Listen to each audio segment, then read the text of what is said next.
Minha gente, olha só, a crise tá tão feia que a gente manda uma mensagem pro Coelhinho da Páscoa pelo WhatsApp. Coelhinho da Páscoa, o que trazes pra mim? Ele visualiza, não responde e te bloqueia. Pra isso que a gente paga assessora de imprensa, pra ela mandar essas piadinhas pra gente em plena Páscoa. Tá começando o especial de Páscoa, minha gente. Vamos lá, vem comigo.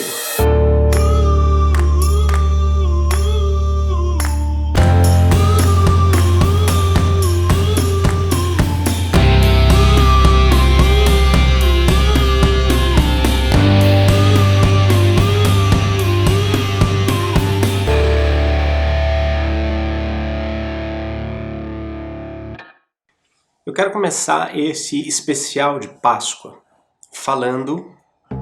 Duda? Aqui, ó. Eu quero começar esse especial de Páscoa falando... Quer ver ou não quer?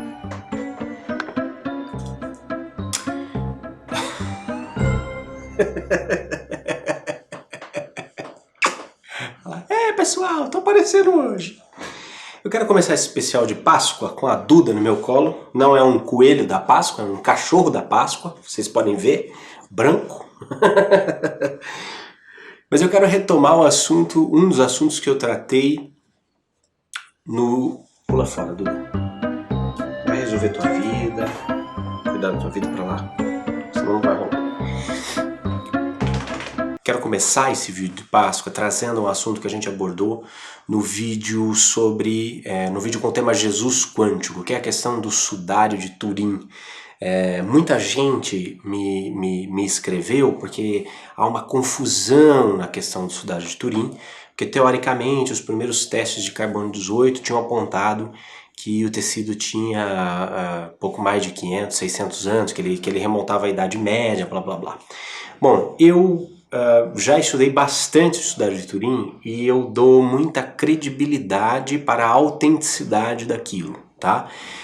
Essa questão do carbono 18 foi porque pouco antes, nesse período da Idade Média, o sudário era guardado num convento e esse convento pega fogo. Por pouco o sudário não é completamente destruído nesse incêndio, só que ele estava todo dobradinho. Então, quando você estica o tecido, você vê as marcas de queimado. E o que as freiras fizeram? Elas costuraram os tecidos por baixo para manter a estabilidade da fibra do tecido. Por isso, a amostra foi absolutamente mal colhida na época, porque ela foi colhida primeiro da ponta e do remendo, né? Então, a ponta seria o pior local para se retirar uma amostra para fazer um teste de carbono 18, porque você tem pessoas manuseando o tecido pelas pontas. E mais do que isso, você tem esse remendo dessas freiras. Então aí, claro, a mídia entra, faz uma baita de uma confusão, dizendo que o tecido é uma fraude ou qualquer coisa, porque remonta ao século, à Idade Média, né, ao século 14 e 15, mas depois que vem a explicação científica, ninguém tá lá para ajudar a cobrir. Mas aí é que nem travesseiro de pena, né? Você rasga um travesseiro de pena numa estrada e depois você vai atrás para colher todas as penas e botar de novo no saco do travesseiro. Você não vai conseguir fazer isso, né? O fato é que o sudário é a evidência de um fenômeno extraordinário, né? Um fenômeno que imprimiu marcas em queimadura cauterizada, marcas cujo paralelo você só encontra na questão da bomba de Hiroshima, quer dizer, como o efeito de uma desintegração atômica, de uma desintegração de núcleo atômico, né? Então você tem ali um tecido absurdamente que registrou um fenômeno extraordinário. Ele é alvo de estudo da NASA, ele é alvo de estudo de grandes especialistas ao redor do mundo. Recentemente eu cito um filme do Ray Down, que citei no Jesus Quântico, é um documentário sobre The Shroud of Turin, o Sudário de Turim, onde o Ray Down, que é um especialista em imagens forenses e em imagens 3D para o cinema, ele recria um rosto a partir das evidências forenses do sudário, que é muito interessante e que traz todo um embasamento científico muito bacana também. Agora, você me fala assim, ah, tá, Juliana, mas ainda assim não tem como a gente afirmar com certeza de que o sudário foi realmente o tecido que envolveu o corpo de Jesus após a crucificação. Olha, de fato, meu querido, minha querida, a gente pode afirmar com certeza praticamente nada nessa vida, né? Tudo são evidências. Por isso que na busca do conhecimento você nunca tem pontos finais, né? Eu sempre que alguém me oferece um ponto final como resposta à minha busca do conhecimento, eu procuro transformar esse ponto final em reticências. Porque não tem... O Alcione colocou isso muito bem num vídeo da Posat Filmes, né? Não existem respostas definitivas para questões complexas, ainda mais vivendo esse pandemônio que é a terceira dimensão. Agora, quais são as evidências que linkam o sudário com o Cristo ou Jesus descrito na Bíblia? São exatamente as evidências forenses da paixão. Entende? Porque o corpo que foi colocado dentro do sudário é um tecido compridão, assim, então vinha aqui, né? Você deita o corpo, aí depois você cobre e passa aqui em cima. Então ele cobria isto aqui. No meio do sudário ficava aqui a cabeça. Então quais são as evidências que você tem? O corpo que foi colocado dentro do sudário é um corpo completamente espancado e foi crucificado. Então ponto número 1. Crucificado, você tem ali evidências de fato do rito, do processo de execução, processo criminal e de execução romano. Então você tem marcas aqui, ó, nos pulsos, né? E se você, claro, você tem uma liberdade poética, a arte sacra sempre vai colocar o prego na palma do Cristo, mas a execução realmente romana era aqui, no pulso, aqui embaixo desse ossinho. Se você pegar a tua mão, você tem aqui o teu pulso e aqui você tem um espacinho entre esses dois ossos aqui, o tíbio e o... Aqui é tíbio e perônio, tíbio e rádio, agora não sei. Já faz tanto tempo que eu assistia Castelo Rá-Tim-Bum que esqueci.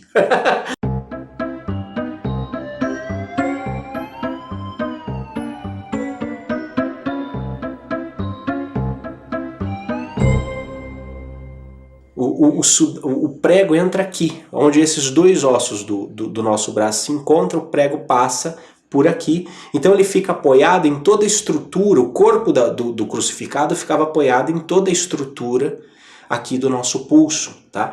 Dos dois lados, e o pé também pregado. Então o que acontece? A morte por crucificação era morte por asfixia, porque nessa posição aqui, todo o seu corpo pendurado, nesses ossinhos aqui, você tinha que fazer um esforço tremendo, porque você tinha que jogar o teu peso aqui, puxar aqui, né, se apoiar lá no prego do pé, subir para conseguir respirar e soltar, até que você não aguentava mais fazer isso e morria por asfixia. Ok? Então essa é a primeira evidência.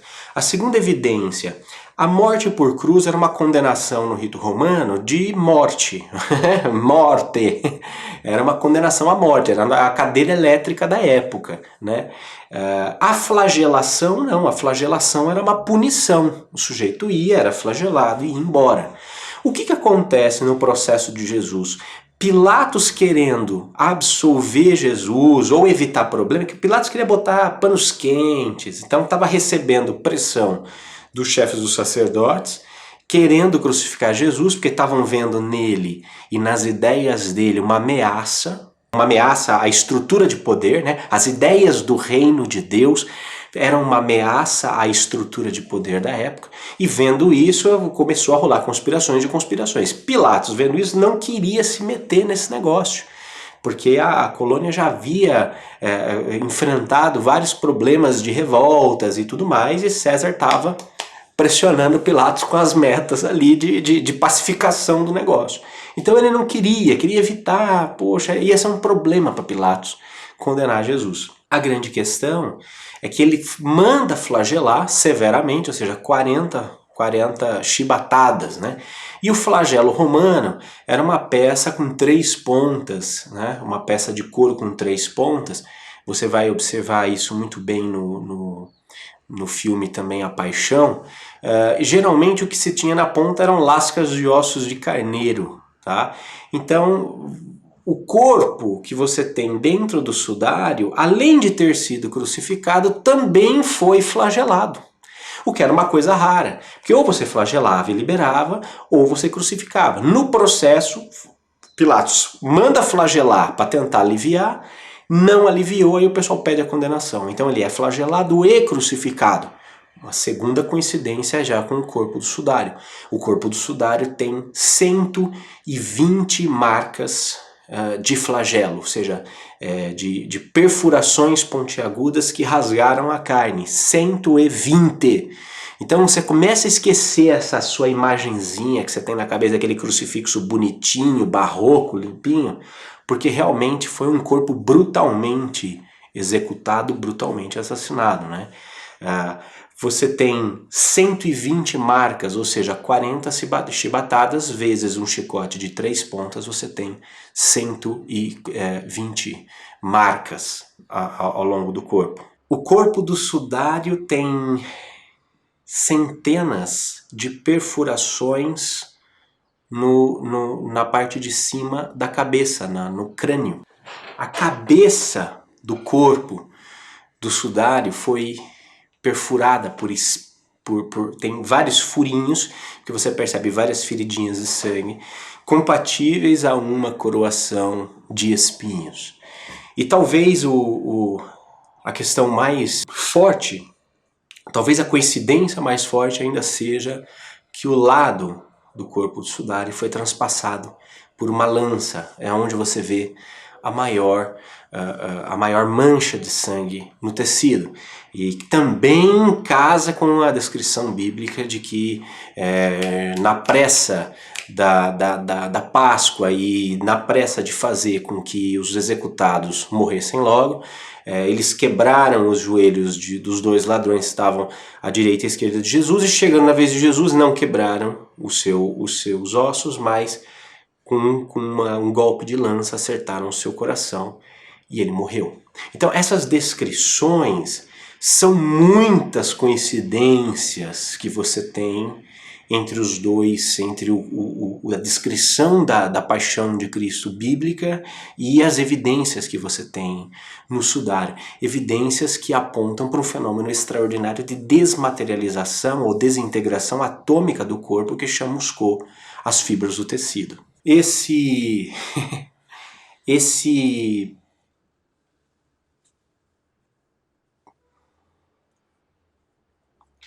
link com Jesus e assumindo que realmente o sudário seja o tecido que envolveu Jesus, o corpo de Jesus, uma vez morto na cruz, ele passa a ser a principal evidência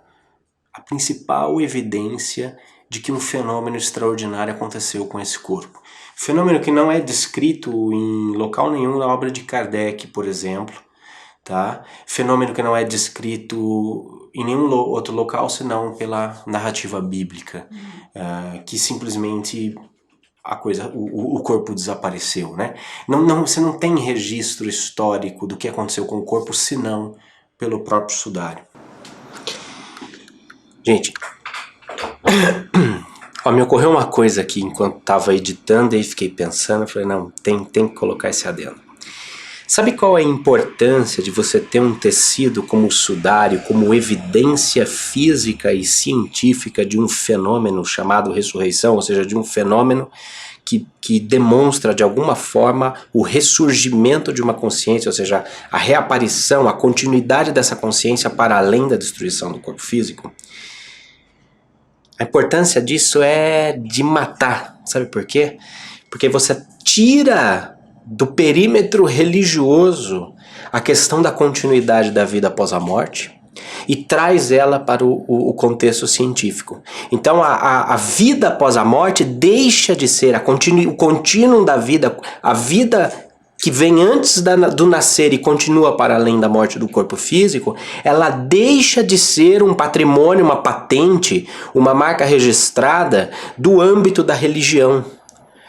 E ao sair do âmbito da religião, ela entra para o âmbito da ciência, que é a grande casa do saber humano. Aí você fala, tá, mas e daí?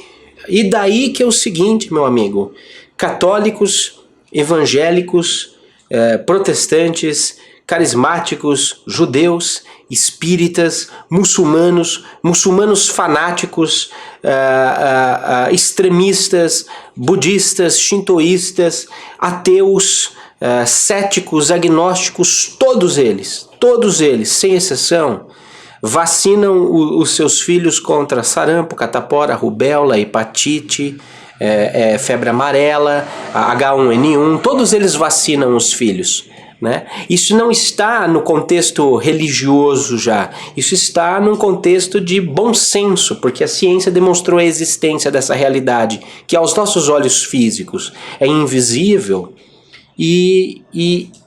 mas é prejudicial, pode nos afetar. Então, uma vez que a ciência demonstrou, uma vez que ficou provado, ficou chancelado, ficou ali registrado no templo do nosso conhecimento humano, sai do âmbito da religião e a prática muda, a prática de todo mundo, o comportamento de todo mundo muda em função disso. Então, quando você tem um troço que aponta fortemente para a continuidade da vida após a morte e você passa a viver a sua vida de forma diferente. Ainda mais quando você está falando da morte de Jesus. Se você tem algo provando a continuidade da vida dele, se você tem algo provando que a cruz não foi capaz de pôr um fim às suas ideias, aí muda tudo. Agora, problemas de semântica à parte, porque católicos, protestantes e evangélicos vão dizer que o Cristo ressuscitou, ou seja, que o corpo físico de Jesus voltou a viver. Os espíritas vão dizer que o corpo físico de Jesus não voltou a viver, que o Jesus que aparece depois para os apóstolos é o corpo fluido de Jesus, é o Espírito de Jesus materializado, fluidificado. Já os católicos e os evangélicos vão entender que é um corpo ressuscitado. Veja, problemas de semântica à parte, eu não quero ficar entrando no mérito da questão. Ressuscitar é ressurgir. Seja com a visão católica, seja protestante ou cristã tradicional, seja com a visão espírita, a ideia não é definir, é mergulhar nesse termo ressurrecto, o ressuscitado, porque ressuscitado é aquele que ressurge da morte. Se ele ressurgiu da morte com o corpo que usava antes de morrer, se ele ressurge da morte só com o seu espírito e se materializa, gente, o modus operandi é o que menos interessa. O que interessa é que ele ressurge da morte. Né? Ele ressurge da privação dos sentidos que a morte impõe. Lembra, eu já falei isso aqui também no contínuo da vida e além do véu da morte, além da cortina da morte, que a morte para a terceira dimensão ela é o rompimento da nossa relação sensorial. Então alguém morre, você deixa de ver, né, com seus olhos, você deixa de ouvir com seu ouvido, você deixa de poder tocar, você deixa de poder abraçar, você deixa de falar, de ouvir, de sentir o gosto da pessoa, no caso dos amantes. Então ela é uma privação, a morte na terceira dimensão é uma privação dos sentidos. Percebe? Então quando você fala que Jesus ressurge da morte, você fala que novamente ele se dá a relação dos sentidos com os apóstolos dele. É isso que está acontecendo. E esse é o ponto fundamental da ressurreição ou da aparição, do ressurgimento de Jesus após a morte. Porque quando todos imaginavam que a morte do seu corpo físico faria calar em silêncio as ideias do reino, ele ressurge para mostrar, para destruir, não a morte, né? E isso me parece que não, assim, meio falho, essa coisa de Jesus destruiu a morte, porque as pessoas continuaram morrendo depois de Jesus, né? E os apóstolos, inclusive, todos morreram e de maneiras terríveis. Então ele não destruiu a morte. A morte do corpo físico é uma instituição própria desse planeta, faz parte do projeto desse planeta morrer. A morte que para nós na terceira dimensão é uma privação das relações do sentir, para quem está além da terceira dimensão, para quem está além da realidade física como nós a conhecemos, a morte é simplesmente aquele sinal que encerra uma aula para começar outra. É isso, é um sinal do intervalinho, né? Vai fazer um intervalinho, comer um lanche na cantina e volta para a segunda aula. É isso, ela é parte do processo. Então dizer que Jesus destruiu a morte, não, ele não veio destruir a morte, porque a morte é uma instituição própria da natureza desse planeta, da natureza dessa realidade. Ela é uma lei natural. Ele não destruiu a morte, ele não veio revogar uma lei que ele próprio ajudou a criar. Não, ele destrói a ideia de morte, aí é diferente. A ideia de morte como fim da manifestação da consciência, a ideia de morte como fim da manifestação daquilo que nós somos. Ele destrói a ideia da morte. E ao destruir a ideia da morte, ele faz surgir em nós a coragem para a vida. Ao destruir o medo da morte, porque destruir a ideia da morte é destruir o medo da morte. A morte não existe. A morte é parte do processo. A morte é só uma ilusão. Apesar da privação dos sentidos tridimensionais, a morte não põe fim à manifestação da consciência. Portanto, quando ele destrói a ideia de morte, ele destrói o medo da morte. E ao destruir o medo da morte, ele destrói o nosso medo da vida. Porque aí nós podemos viver de acordo com aquilo que somos e não com aquilo que nós estamos. Ao destruir a ideia de morte, Jesus manda um recado para materialistas e para espiritualistas.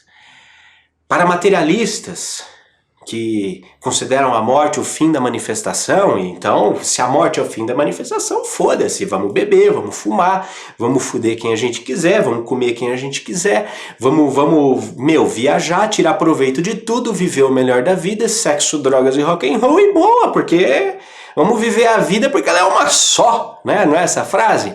Então, quando Jesus destrói a ideia da morte, que ele ressurge da morte, ele está falando, queridão, a vida não é uma só, não. Vai ter continuidade, to be continued. Então não adianta você viver como você quiser. É aquela coisa do Paulo, né? O apóstolo Paulo fala isso, se Cristo não ressurgiu dos mortos, então comamos e bebamos, porque amanhã morreremos, vamos aproveitar, né? Agora, com essa ideia de contínuo da vida, ou seja, a morte não é a interrupção da vida, a morte é simplesmente uma parte da vida, da nossa vida maior, da nossa consciência maior. Então isso manda um alerta para os materialistas. Olha, não é bem... Não adianta você ficar cabulando essa aula, não, fazendo bagunça no fundão, cara, que você vai ter que refazer essa aula, né? O fim...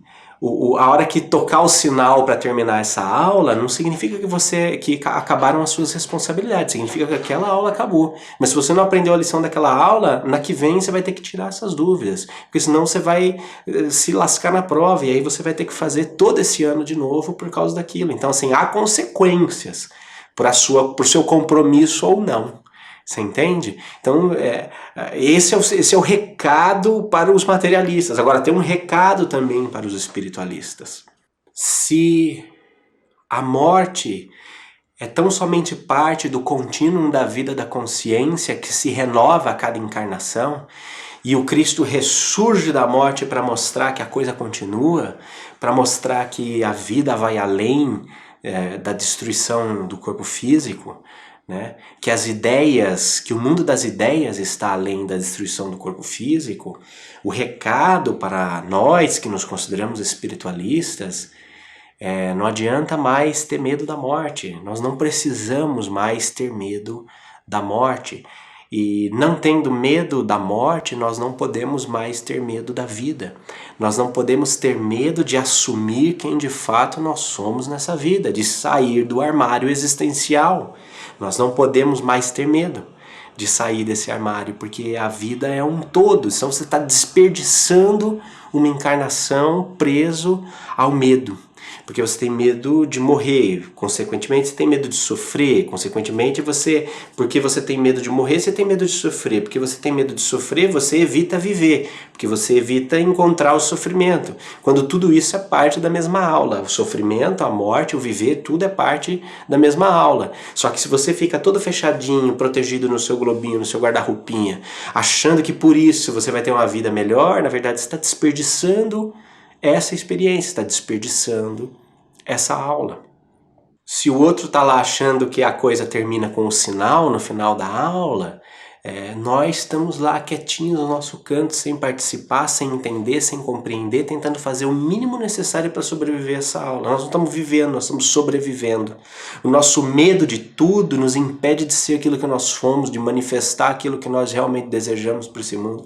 Então, perceba, a ideia do Cristo, a ideia do Jesus que ressurge da morte é um Jesus que vence o pó, que vence a limitação da matéria, entende? É a demonstração de um ser elevadíssimo, é a demonstração de um ser elevadíssimo que nos mostra o quão além, o quão adiante está a manifestação da nossa consciência, o quão para além dos sentidos da matéria, do pó, está a grandeza da consciência. E isso, minha gente, isso é o recado da Páscoa, isso é o recado da tumba vazia, isso é o recado do sepulcro vazio.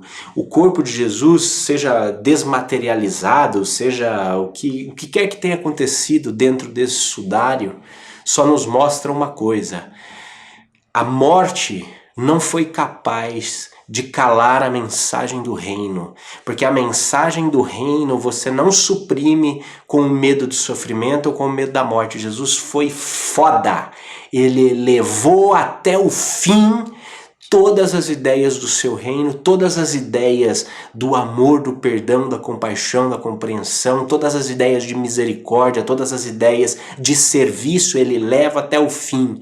Sendo quem ele é, ele podia com um dedo ter derrubado Jerusalém inteira, mas não.